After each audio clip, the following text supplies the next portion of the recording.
Olá, meu amigo e minha amiga concurseira, seja bem-vindo ao nosso canal Direito para Concursos, Daniel Lopes. Hoje iremos tratar a respeito dos atos de comunicação processual dentro de processo penal, dos artigos 351 até o artigo 363. Inscreva-se no nosso canal, compartilhe com seus amigos, deixe aí o seu joinha se você tiver gostado do vídeo também e esteja compartilhando com outras pessoas para que nosso canal esteja cada vez crescendo mais. Muito obrigado, vamos para a aula.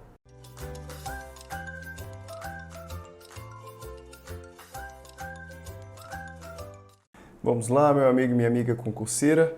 Hoje iremos falar um pouquinho a respeito dos atos processuais de comunicação dentro de processo penal. Estaremos tratando a respeito desses artigos aqui, do 351 ao 372 do seu edital do TJ São Paulo, para o escrevente. Então vamos lá. Inicialmente, o título 10 ele vai falar lá das citações e intimações.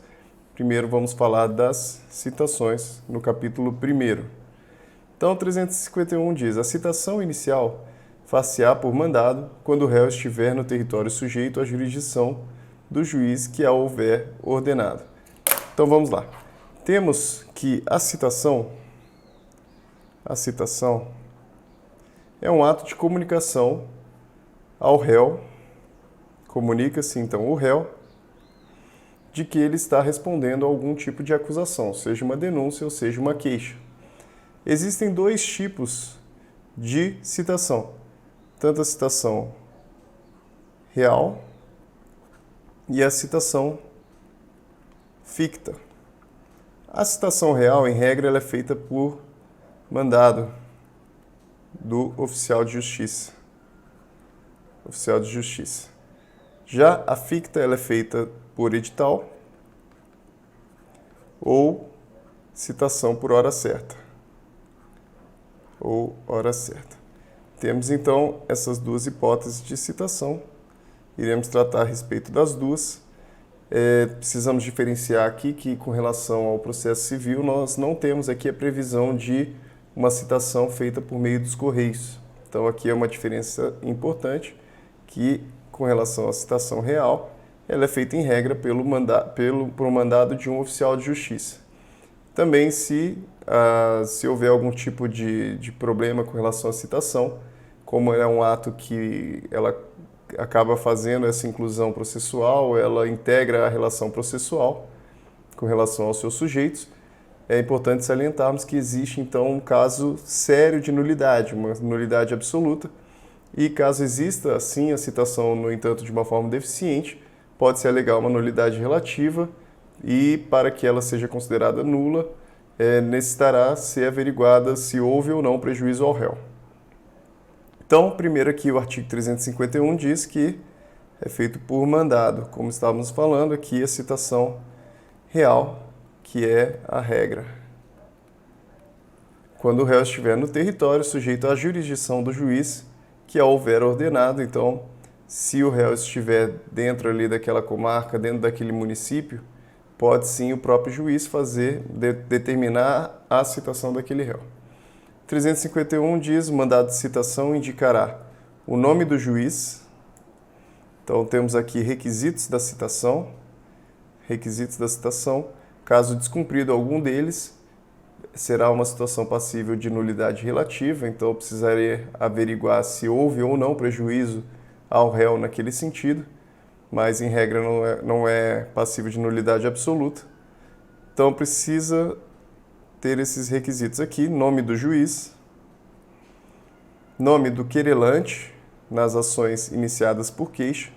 Então aqui no caso da ação penal privada,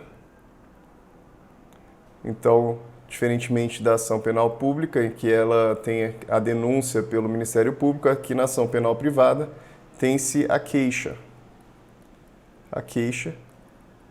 E um dos requisitos para a queixa, um dos requisitos para a ação penal privada, para que ela se constitua de forma adequada em razão da citação, é necessário que nela conste o nome do querelante, para que a pessoa saiba a origem daquela queixa, saiba quem está acusando, que nesse caso é muito importante. O nome do réu ou, se for desconhecido, os seus sinais característicos.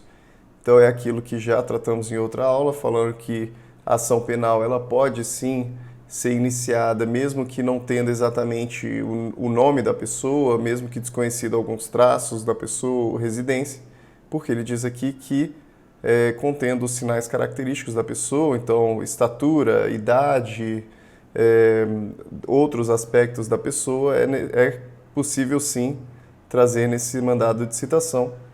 A residência do réu, se for conhecida, aqui não existe distinção com relação ao domicílio, aqui é a mesma coisa. E importante também aqui salientar que é possível sim, então, fazer um mandado de citação, mesmo que desconhecida a residência do réu, porque ele diz que um dos requisitos é a residência do réu, se for conhecida. Então, desconhecido o domicílio não impede que seja feito um mandado de citação. O fim para que é feita a citação. Em regra, a citação ela serve para permitir que o réu responda, faça uma resposta por escrito com relação à acusação. Então ele fala aqui que é importante salientar esse fim. Antigamente, o réu ele era chamado para interrogatório, no entanto, o interrogatório agora ele foi transferido para o fim da instrução processual, que é onde se produzem provas e tudo mais. Então, o interrogatório agora foi para o fim. Agora, a citação ela chama o réu a apresentar a resposta escrita. Resposta escrita à acusação. Seja a queixa ou seja a denúncia. O juízo e o lugar, o dia e a hora em que o réu deverá comparecer. Aqui tratava-se então dessa situação do interrogatório. A subscrição do escrivão e a rubrica do juiz. Então, precisa aqui da assinatura do escrivão, rubrica do juiz. 353. Quando o réu estiver fora do território da jurisdição do juiz processante, será citado mediante precatória. Temos aqui a situação da carta precatória. Carta precatória é um ato de comunicação entre dois juízes, sem hierarquia, sem situação de hierarquia entre os dois, no qual um atua em uma comarca, na comarca 1, o outro atua na comarca 2, e em razão disso, esse juiz, o juiz 1 não possui competência na comarca do juiz 2. Em razão disso, é necessário que ele faça essa comunicação para atos processuais específicos. Então, aqui ele trata da citação. Caso o réu esteja em uma outra comarca, esteja em um outro local, o juiz ele comunica o juízo deprecado, que no caso seria aqui o juiz 2. Aqui seria o juiz deprecante, que é o juiz da origem. Ele comunica o juiz deprecado, para que o juiz da comarca 2 possa realizar aquele ato processual, já que o juiz 1 não possui competência naquele ato para naquela competência, para aquela circunscrição específica 2. Então, se o réu estiver fora do território da jurisdição do juiz processante, será citado mediante precatória. Aqui existe uma crítica com relação ao termo jurisdição, porque jurisdição, em regra, todo juiz possui jurisdição. Trata-se, na realidade, de uma situação de competência, que é a medida da jurisdição, essa distribuição em razão de locais, em razão de função, em razão de território e outras situações específicas. Artigo 354. A precatória indicará o juiz deprecado, então, como íamos falando, que é o juiz da origem, juiz deprecado, e o juiz deprecante, que é o juiz da comarca segunda ali, que irá, de fato, atuar com relação àquele ato processual específico. Lembrando que o juiz deprecante, deprecado aqui é o da segunda comarca, e aqui o da comarca primeira, da origem. O deprecante é o da origem.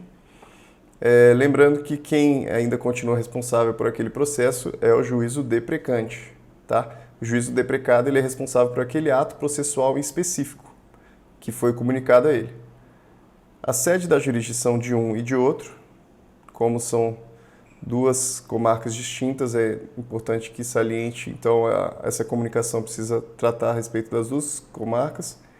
O fim para que é feita a citação, então até para que o juízo deprecado possa atuar, é necessário que ele saiba exatamente aquilo que ele precisa atuar e até os limites da atuação dele também.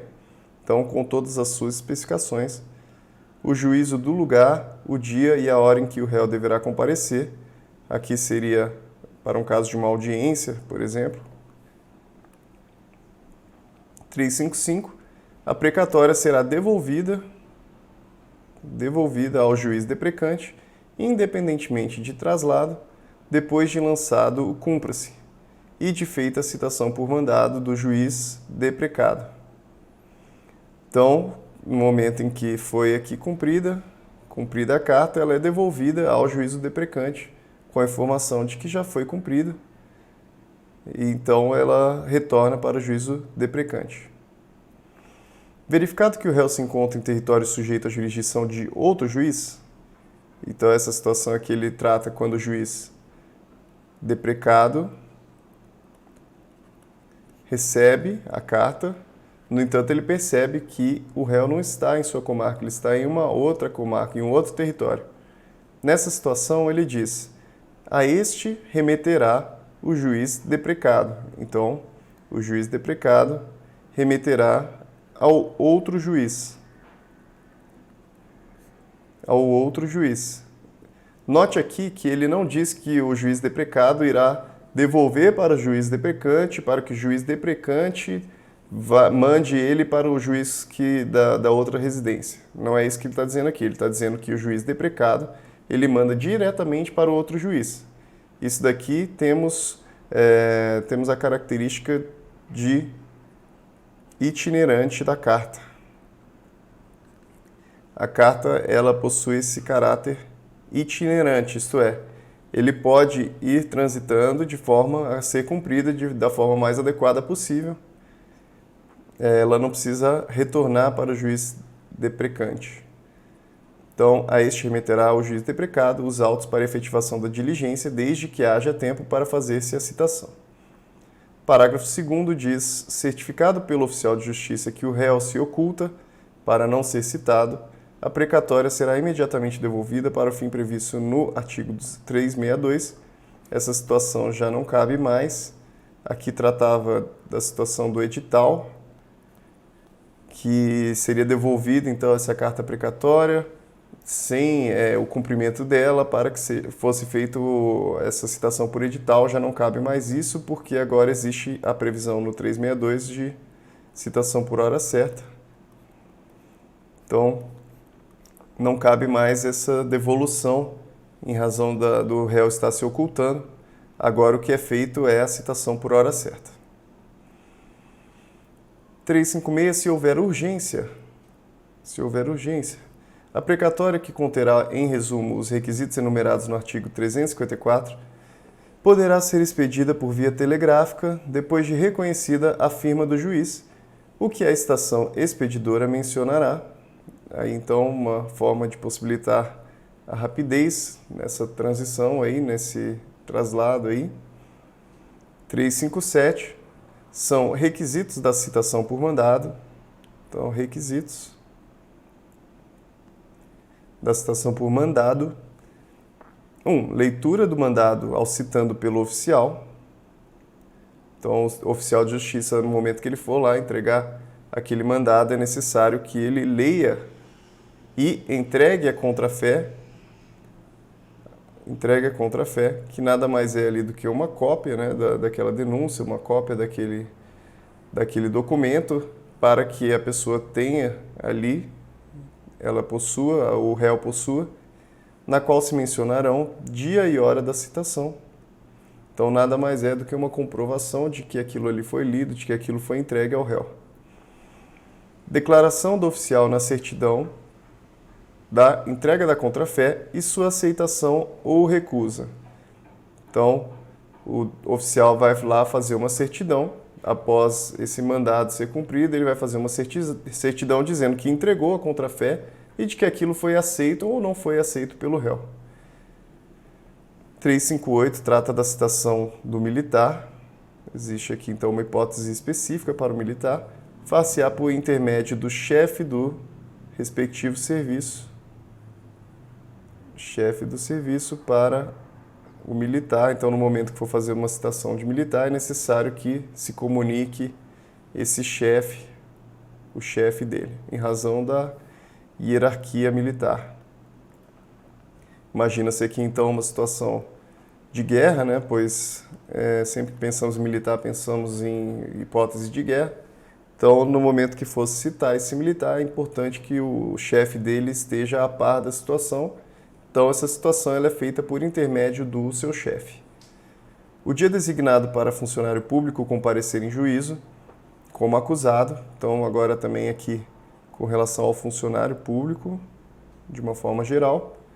O dia para ele comparecer em juízo como acusado será notificado assim a ele como ao chefe de sua repartição. Aqui também, como existe uma repercussão com relação ao serviço público, e o serviço público ele possui um caráter de continuidade, é necessário então que essa comunicação ela também seja notificada ao chefe da repartição, até para que a pessoa possa ser substituída naquele caso, naquele dia específico, em que a pessoa não irá poder comparecer em razão de ter uma outra atribuição ali. 360. Se o réu estiver preso, então tratamos aqui agora da situação do réu preso, será pessoalmente citado. A regra já é a citação pessoal, então vamos lembrar disso, que a regra já é a citação pessoal. No entanto, o que ele está dizendo aqui é que não faz sentido, se o réu ele já está sob a custódia do Estado, o Estado não pode, então, fazer uma citação por edital ou hora certa, porque o Estado ele possui a obrigatoriedade de saber onde o réu se encontra. Então, ele precisa ser pessoalmente citado. Então, a citação ficta não cabe para o réu preso, somente a citação real. Citação real, ok, para o réu preso. Se o réu não for encontrado, será citado por edital, com prazo de 15 dias. Então, uma das hipóteses aqui de citação ficta, e ela é chamada ficta justamente porque não existe essa pessoalidade, não existe a certeza de que a pessoa tomou conhecimento a respeito daquilo, que é o edital, e a hora certa também. O 361 trata, então, dessa forma de comunicação ficta ao réu. Se o réu não for encontrado, será citado por edital com prazo de 15 dias. Então, aqui, 15 dias. Vamos lembrar desse prazo aqui, porque lembrando que a VUNESP ama cobrar prazos. 362, verificando que o réu se oculta para não ser citado, o oficial de justiça certificará a ocorrência e procederá à citação com hora certa. Então, aqui temos que segue-se a disposição do CPC. Quando você estudar lá a CPC, você vai perceber que existe todo um procedimento com relação à citação por hora certa, e a hora certa ela é prevista aqui expressamente no artigo 362 do CPP, do Código de Processo Penal. Então, exatamente nessa situação em que o réu ele se oculta para não ser citado.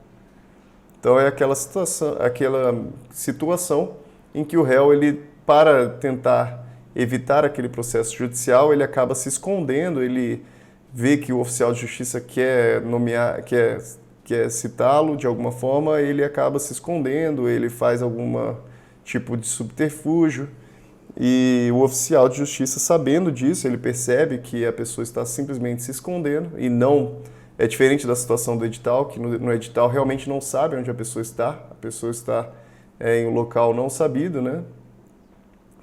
Nessa situação, sabe-se que o réu está se ocultando. Então, o oficial de justiça certifica a ocorrência e procede à citação com hora certa e segue o procedimento do CPC.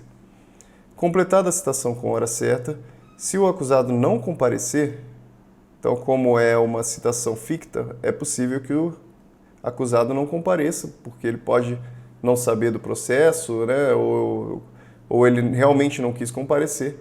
Como aqui no caso o CPP considera que ele teve conhecimento, já que ele que quis se ocultar, ele não compareceu, então, mesmo sabendo que aquele processo estava correndo contra ele, vai ser nomeado, então, um defensor dativo para ele, para poder estar respondendo por aquele processo que ele não quis comparecer.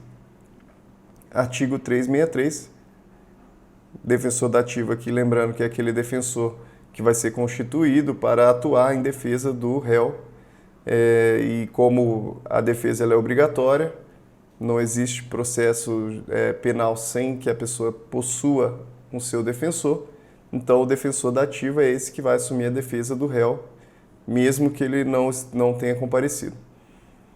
363. O processo terá completado a sua formação quando realizada a citação do acusado. Então aqui é essencial para a formação do processo a citação do acusado, já que é necessário que haja aqui o autor da denúncia ou da queixa, denúncia ou queixa, e o réu que irá responder ao processo, que por meio da citação acaba integrando então aqui o processo, e o processo ele só se forma nesse momento em que há a citação do acusado. Não sendo encontrado o acusado, será procedida a citação por edital. Citação por edital, então, quando o acusado não é encontrado. Será citado por edital. Comparecendo o acusado citado por edital em qualquer tempo, o processo observará o disposto nos artigos 394 e seguintes desse Código. Ok, aqui a VUNESP não costuma cobrar esse tipo de remissão. Então, na próxima aula continuamos com o estudo a respeito da citação e continuaremos também com o estudo da intimação. Muito obrigado, inscreva-se no nosso canal, continue curtindo aí os nossos vídeos e compartilhando também com seus amigos, e a gente se vê na próxima aula. Obrigado!